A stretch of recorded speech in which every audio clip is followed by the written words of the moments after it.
नमस्कार समस्त को मो यूट्यूब चैनल को स्वागत। आज एक नया विषय नारी सशक्तिकरण ए विषय रे गोटे सुंदर रचनाटी ने मु आसी। आशा करछि मो लेखा ए रचनाटी समस्त को भल लागिबो एवं विभिन्न प्रकार कंपटीशन जोटी नारी सशक्तिकरण विषय को नहीं आसे ता आपण ए वीडियो माध्यम रे निजे प्रस्तुति करि परिबे जहाँ तुम मानंकु सफलता देई परिबो। तो चलो वीडियोटी को स्टार्ट करिबा। नारी सशक्तिकरण उपक्रम आज को अर्ध शताब्दी पूर्वे भारतीय गणजीवन रे जो दिन एक नवजागरणर जुआर आसिला से दिन भारतीय नारी समताल रे पुरुष सहित स्वर मिलाई ताकू निंदित हृदय स्वागत जणाइथिले।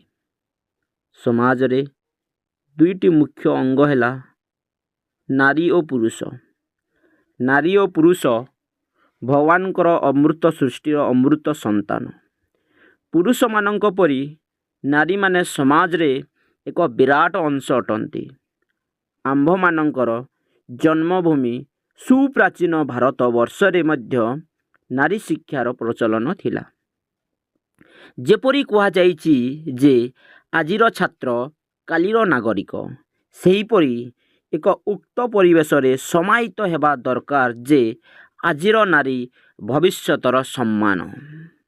समाज रे पुरुषंक सह नारी को समान अधिकार प्रदान कले ही आमे देशर भविष्यत यथाशीघ्र उज्जवल होई परिबा। कार्यक्रम युक्तराष्ट्र अमेरिका रे 1903 मसीहा मार्च 8 तारिख रे एक नारी जागरणर सूत्रपात होइथिला। इतिमध्य रे यह तार एक 100 वर्ष पूर्ति पालन करि सारिछि। 2003 मसीहा मार्च 8 तारिख रे संप्रति समग्र विश्व रे मार्च 8 तारिख को नारी सशक्तिकरण बा महिला दिवस रूपे पालन करा जाए। कथारे अछि गोटिए पुरुष शिक्षित हेले जड़े लोक शिक्षित हुए, जड़े नारी शिक्षित हेले गोटिए परिवार शिक्षित हुए। पुओ झीर प्रथम शिक्षक होछि माँ। पृथ्वीर बहु महात्मा जीवन को सेमानंक माँ माने गढ़िबार इतिहास रही। सेहीपरि दैनंदिन जीवन रे अनेक समस्या रही। शिक्षिता नारी ही तार समाधान करि पारिबो। पुरुष सहित समकक्ष होई तार मंत्री सहायक बंधु होई से एक उन्नत सचेतन समाज गढ़िबारे साहाय्य करि पारिबो।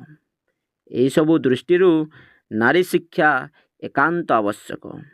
नारी सशक्तिकरणर अभिमुख्य नारी जे केवल पुरुषर एक कल्प सहचरी लीला संगिनी नुहे, ताहा भारतीय नारी चरित्र रे सृष्ट रूपे प्रमाणित होइछि।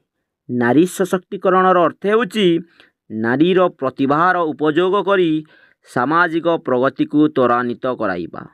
बहु प्रतिभार अधुकारिणी नारी होइतिले हें पुरुष प्रधान समाज रे सेमाने तांकर सही प्रतिभार उपयोग करिवार सुजोग पाउनाहांती। तेणु नारीर शक्ति और सामर्थ्य प्रति सम्मान प्रदर्शन करिबा, सेमानंकु संगठित करी सेमानंक मध्य एक जागरण सृष्टि करिबा नारी सशक्तिकरणर मुख्य उद्देश्य। नारी हेउछि सृष्टिर मूलाधार। परिवार परिचालन रे नारीर भूमिका अत्यंत गुरुत्वपूर्ण। जननी, जया और भगिनी विभिन्न रूप रे नारी तार बहुमुखी भूमिका निर्वाह करिथाए। स्वाधीनता आंदोलन रे नारी जोंठी पुरुषर शक्ति पराहत होइछि सेठारे नारी शक्तिर अभ्युत्थान घटिछि। भारतीय पुराण मानंकरे नारी शक्तिर भूरी भूरी दृष्टांत रहिछि। पुराण रे धन पाई लक्ष्मी, ज्ञान पाई सरस्वती एवं शक्ति पाई दुर्गा को कल्पना करा जाइछि। अन्याय विरुद्ध रे निजर स्वर उत्तोलन करी मातृभूमि निमंते निर्भीक भावरे आगरे छाती पतेइबाकू से केबे पश्चातपद होई नाही। स्वाधीनता संग्राम रे झांसी राणी लक्ष्मीबाईंकर अपूर्व धैर्य, शक्ति और साहसर गाथा ଆଜି ବି ସ୍ମରଣୀୟ। ଆଉ ମଧ୍ୟ ସରୋଜିନୀ ନାଇଡୁ, କସ୍ତୁରବା ଗାନ୍ଧୀ, କମଳା ଦେବୀ, ଅରୁଣା ଆସଫ ଅଲ୍ଲୀ, ରାଜକୁମାରୀ ଅମୃତ କାଉର, ବିଜୟଲକ୍ଷ୍ମୀ ପଣ୍ଡିତ ଓ ପଦ୍ମଜା ନାଇଡୁ ପ୍ରଭୃତି ମହୀୟସୀ ନାରୀମାନଙ୍କର ଅବଦାନ ମଧ୍ୟ ସ୍ମରଣୀୟ। ସେହିପରି ଓଡ଼ିଶାର ନାରୀମାନଙ୍କ ମଧ୍ୟରେ ରମା ଦେବୀ, ସାରଳା ଦେବୀ, ଅନ୍ନପୂର୍ଣ୍ଣା ମହାରଣା, ମାଳତୀ ଚୌଧୁରୀ ପ୍ରଭୃତିଙ୍କର ଅବଦାନ ମଧ୍ୟ ସ୍ମରଣୀୟ। ସମାଜରେ ନାରୀର ଅଧିକାର। ଆଜି ମଧ୍ୟ ଏହି ସମାଜରେ ନାରୀମାନେ ସେମାନଙ୍କର ପ୍ରକୃତ ଅଧିକାର ପାଇନାହାନ୍ତି। ଆମର ନେତା ଓ ଜ୍ଞାନୀଗୁଣୀ ବ୍ୟକ୍ତିଗଣ ନାରୀର ଅଧିକାର, ସମାନତା ଓ କ୍ଷମତା ସମ୍ପର୍କରେ ବଡ଼ ବଡ଼ ଭାଷଣ ଦେଇ କହିଲେ ମଧ୍ୟ କାର୍ଯ୍ୟକ୍ଷେତ୍ରରେ ଏହାର ଠିକ୍ ବିପରୀତ ହେଉଛି। ପ୍ରାୟ ଏହି ପୁରୁଷ ସମାଜ ନିଜ ସହିତ ନାରୀକୁ ଗୋଟିଏ ଆସନରେ ବସିବାର ମାନସିକତା ଏପର୍ଯ୍ୟନ୍ତ ଅର୍ଜନ କରିନାହାନ୍ତି। ତେଣୁ ନାରୀ ସ୍ୱୟଂ ନିଜକୁ ସମାଜରେ ଆଗେଇ ନେଇ ପାରୁନାହିଁ। ସେହି କାରଣରୁ ନାରୀ ସଶକ୍ତିକରଣ ନିମନ୍ତେ ଆନ୍ତର୍ଜାତିକ ସ୍ତରରେ ଆଜି ଉଦ୍ୟମ ଚାଲିଛି। ନାରୀ ନିର୍ଯାତନା ଓ ନାରୀ ଚରିତ୍ରର ତ୍ରୁଟି। ନାରୀର ପ୍ରଗତି ପାଇଁ ସମସ୍ତ ପ୍ରକାର ଉଦ୍ୟମ ସତ୍ତ୍ୱେ ଭାରତୀୟ ସମାଜ ଏକ ପୁରୁଷ ପ୍ରଧାନ ସମାଜ ହୋଇ ରହିଛି। ନାରୀ ଶିକ୍ଷାର ଯେତିକି ପ୍ରସାର ଘଟୁଛି, ସେତିକି ପରିମାଣରେ ଯୌତୁକ, ନିର୍ଯାତନା, ଧର୍ଷଣ ଓ ହତ୍ୟା ଭଳି ଜଘନ୍ୟ ଅପରାଧ ମଧ୍ୟ ବୃଦ୍ଧି ପାଇବାରେ ଲାଗିଛି।